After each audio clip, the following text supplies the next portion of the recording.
Share ko lang sa inyo guys bakit malago yung aking mga plants. Ayan, ipapakita ko muna sa inyo to sure na talagang malago sila. Ayan, kita nyo ba guys? Ang ganda ng dahon nila.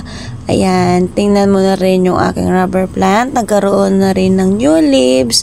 Ito yung mga plants na sa harap ng bahay. Kaya talagang minimake sure ko na ito ay malulusog sila gamit yung isi-share ko sa inyo. Ano nga ba yung ginagamit ko para lumago yung aking mga plants?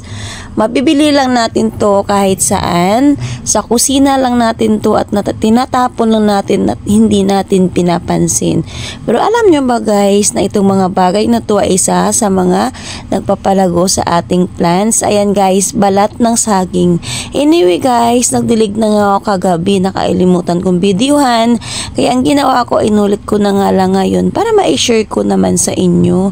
Kasi yung iba nga nahihirapan magpalago ng plants. Minsan namamatay pa nga, na-over ng fertilizer. So organic yung gagawin natin guys. Dahil sobrang proven at tested na lagi kong nagawa to sa mga plants ko. Ayan.